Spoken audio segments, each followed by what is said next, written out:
हरे कृष्ण राधे राधे। आप सभी भाई बहन को फागुन मास के तीसरे दिन की ढेर सारी शुभकामनाएं।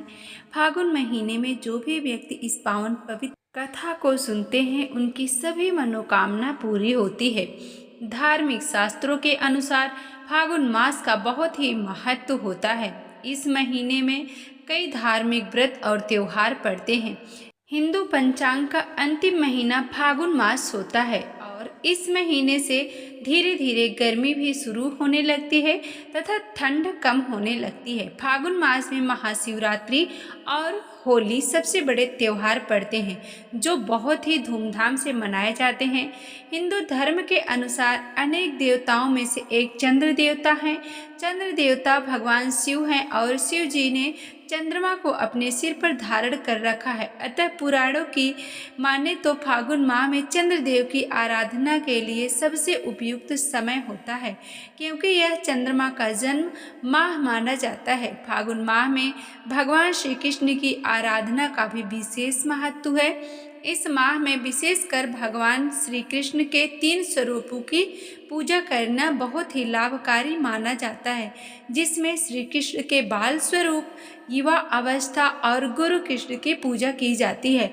बाल स्वरूप की पूजा संतान पाने के लिए, युवा स्वरूप का पूजन दाम्पत्य जीवन में मधुर बनाने हेतु और गुरु रूप का पूजन मोक्ष और वैराग्य पाने के लिए किया जाता है। फागुन महीने में कृष्ण जी का पूजन अवश्य ही सभी को करना चाहिए। साथ ही श्री गणेश के पूजन का भी महत्व है। फागुन महीने में अपने खान पान और दिनचर्या में भी आपको बहुत ही खास बदलाव करना चाहिए।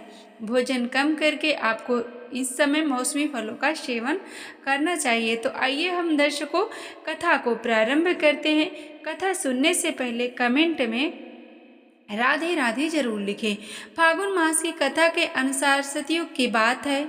उस समय एक धर्मात्मा राजा राज्य करता था। उसके राज्य में एक ब्राह्मण था। उसका नाम विष्णु शर्मा था। विष्णु शर्मा के 7 पुत्र थे और वे सातों अलग अलग रहते थे। जब विष्णु शर्मा का वृद्धा अवस्था का समय आया तो उसने सब बहुओं से कहा, तुम गणेश जी का व्रत करो।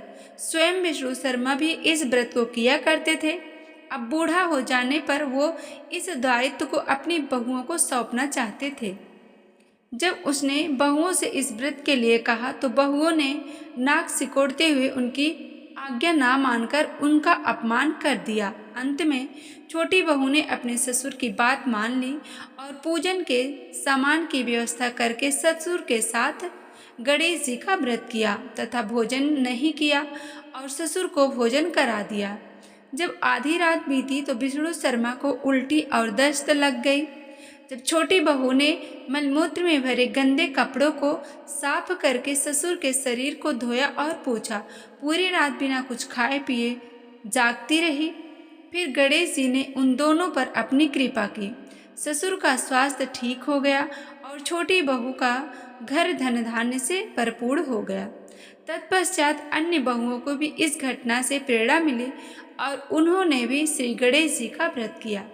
अतः फागुन मास में जो भी सच्चे मन से भगवान गणेश जी का आराधना करते हैं, गणेश भगवान का व्रत करते हैं, गणेश भगवान की पूजन करते हैं या कथा को पढ़ते हैं या इस पवित्र पावन कथा को किसी और को सुनाते हैं, उनकी सभी मनोकामना गणेश भगवान पूरी कर देते हैं।